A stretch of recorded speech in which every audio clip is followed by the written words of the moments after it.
All right, so you want to understand the Chinese economic miracle, Yeah. right? But not just the surface level stuff. Yeah, exactly. We're going deep today Deep dive. with this Fudan University scholar, Xia Ye. Have you heard of him? Yeah, really interesting work. His concept of sacrifice dividends. Whoa. It really makes you look at China's economic rise in a totally different way. It definitely does. We'll be looking at his article that basically argues that, to really get China's economic success, you gotta look beyond just the market stuff. With typical explanations, yeah. No. Yeah, Xia Ye's approach is fascinating. He starts by highlighting this almost paradoxical situation in China. Okay.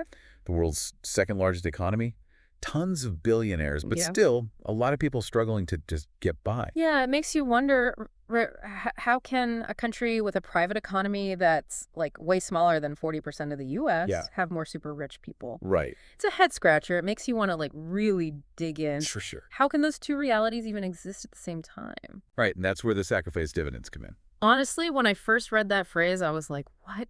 What does that even mean? Yeah, it's not immediately obvious. Basically, Xia Yi is arguing that previous generations, the ones who laid the foundation for China's economic transformation, Yeah. often at a huge personal cost, Right. their sacrifices haven't been fully acknowledged, or captured by just market forces. Right. And these very sacrifices, he believes, are a huge but often overlooked part of the economic boom that happened later. It's like previous generations built this incredible highway, but many of them never got to drive on it. I like that. That's a great analogy. Thanks. It really challenges the narrative, or at least adds a really important layer to the typical market-focused success stories we hear about China. Okay, so let's break down sacrifice dividends a little more, get into the nitty-gritty. Can you give me a solid example of what Xia Yi actually means by sacrifice? He uses a lot of personal examples, actually, like his parents, right? Oh, wow. They were anxious about a potential 12 yuan raise 12 yuan. back in the pre-reform era. You Yeah. can't even buy, a decent cup of coffee for that now. No way. But back then, it was a huge deal. Wow. This really highlights just how different the economic realities were back then and how much things have changed. 12 yuan really puts things in perspective. Yeah. You know, my grandparents on my mom's side, they always talked about rationing everything, down to the last scrap, saving fabric to patch clothes, Oh, wow. It's hard to even imagine that kind of scarcity now. It is, right. Oh, And wow. those experiences, those daily realities of scarcity, they directly shaped the mindset of a generation. Totally. Okay, so Xia Ye doesn't just throw out sacrifice dividends as this vague idea, right? Right. He actually breaks it down. Oh, yeah. He gets specific. He identified 3 distinct historical periods where he sees these sacrifice dividends playing out. Okay. Each one had its own, challenges and sacrifice. Right, okay. Which ultimately contributed to the China we see today. So how do these periods connect? Well, so the first one, he points to the founding of the People's Republic. He emphasizes the huge human cost of events, like the anti-Japanese War, Oh, yeah. particularly in certain regions. Shandong, Jiangsu, Henan, Hubei, Hunan, those areas were hit hard. A stark reminder that sometimes the very foundation of a nation, it comes at a huge human cost. Yeah, and while those sacrifices were, invaluable in creating a sense of national unity, right, and Yeah. purpose, they can't really be quantified. Or compensated for, yeah. Right, by just simple market measures. I feel like that level of shared sacrifice, it created this foundation of social cohesion that's almost impossible to replicate now, Yeah. especially in a system that's becoming so individualistic, you know what I mean? Yeah, that's a really interesting point. Could China have become the economic powerhouse it is today without that foundation? Yeah, It's a question we're thinking about, it is. for sure. So building on this foundation, the second period Xia Ye highlights is what he calls the first 30 years, Okay, the first 40 years. from 1949 to 1978. Got it. It was a time of massive collective effort, social and industrial transformation. Huge changes. We're talking massive leaps in steel production, electricity generation, even literacy rates. Wow, Life expectancy went way up. that's amazing. Steel production alone increased by a factor of over 200 during that time. It's like the entire nation was laser focused on building a new future. Yeah, those numbers are staggering. The scale of the transformation is hard to even imagine. It is. And it wasn't just about pure economic growth, right? There was a sense of shared purpose. Totally, a collective spirit. Exactly. And a lot of those achievements weren't driven by the promise of individual riches, or just pure market incentives. It was about national rejuvenation, a sense of purpose. Right. So basically, this period laid the groundwork for everything that came later. The literal and figurative groundwork. For the reforms and the boom that followed. They built the springboard, but a lot of people didn't get to experience that incredible jump that came after. Yeah. Sacrifice dividends is really starting to change how I think about China's economic story. Okay, so the third period has got to be Reform and opening up. reform and opening up. Yeah. Post-1978, that's when those specific policies come into play. Special economic zones, market liberalization. Right. Deng Xiaoping, let some people get rich first. Exactly. So this is when things really take off in terms of wealth accumulation, right? But as Xia points out, this period came with its own set of challenges. Even sacrifices, maybe. Definitely. China had this huge abundance of labor, Right. which in a way was a result of those previous generations' investments in education and a growing population. So many people. But this abundance, it kind of gave capital a big advantage. And we can't forget about the working conditions a lot of people had to endure. It was tough. Right, to fuel that rapid growth. Exactly. So it's like this period, while it unleashed incredible economic potential, right? It was built on what came before, but it also created its own set of complexities. Yeah, I think that's a good way to put it. To illustrate this, I was thinking about Alibaba, you know? Oh, perfect example. Oh, Think about their reach, their logistics network. Mhm. Super efficient. it's crazy. It all relies on infrastructure, mobile networks, roads, railways. Those things were built through long-term investments, often guided by the government, actually. Interesting. And those investments, they might not have had immediate market returns, Yeah. but they were crucial for Alibaba's profitability. Absolutely crucial. Wow, that's fascinating. It's like those earlier sacrifices, they literally created the environment for a company like Alibaba to even exist, let alone thrive. Exactly. That's what Xia wants us to see. He's pushing us to look past those easy explanations for China's rise. Acknowledge those deeper contributions, the contributions of millions of people. This sacrifice dividends idea is really shifting my perspective. It's so much more complex than what we usually hear. What's really striking me is that Xia is highlighting the human story behind the economics, you know? For sure. It's a story of sacrifice, resilience, a whole lot of hard work. Absolutely. And it's a story that deserves to be told Yeah. and understood Mm. in all its complexity. Yeah. But with all this talk about sacrifice dividends, it brings up another question. How do you even begin to acknowledge these contributions, right? Right. In a system that's so driven by, market forces. That's the million-yuan question, isn't it? And it's one that Xia really grapples with. We're talking about some really important questions here. Yeah. About wealth inequality, about social responsibility, about what it means to build a more equitable future. Right. That's something we'll dig into in part 2. Okay, so we just explored how deeply sacrifice dividends are, like woven into China's economic story. Yeah. But now let's get into some of the tougher questions this whole idea brings up, Right. especially around wealth inequality and social responsibility and all that. We've established that those earlier sacrifices, especially during those first 30 years after the People's Republic was founded, they weren't about getting rich, right? It was about building a nation together, collective progress, all that. Yeah. But now we're in a totally different era where, it's all about the market. So, how do we reconcile those two things? That tension is, at the heart of what Xia is getting at. Yeah. He's calling for us to rethink how we view wealth and success in China today. Okay.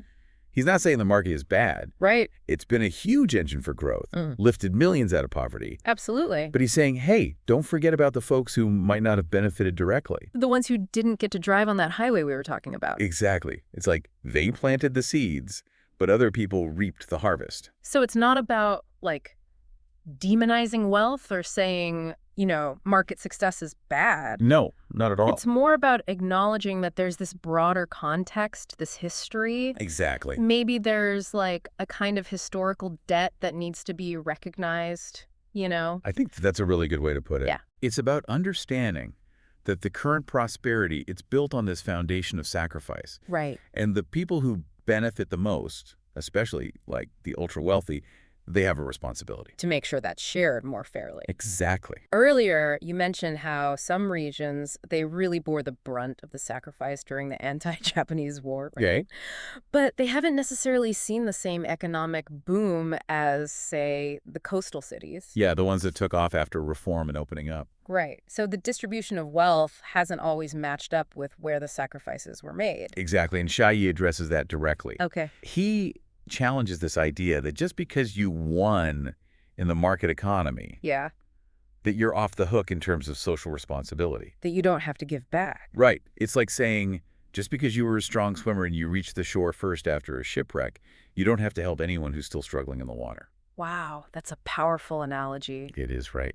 So Shani is not just talking about individual philanthropy, right? Like Wow. donating to charity. No, he's going deeper than that. He's advocating for systemic changes to make sure wealth is distributed more fairly from the get-go. Okay, interesting. How does he see that happening? Well, he talks about increasing the share of wealth that goes to labor in the initial distribution, Right. and then using taxes to redistribute wealth more equitably. That's like the secondary distribution. Okay, I see. So it's about creating a system where the rewards are more aligned with the contributions, Hmm. both past and present, you know. Yeah, I get it. It's about making sure everyone benefits, not just a select few. Right. He does acknowledge the role of philanthropy, though. He calls that the third distribution. Okay. But he sees it as more of a complement to those systemic changes, not a replacement. Gotcha.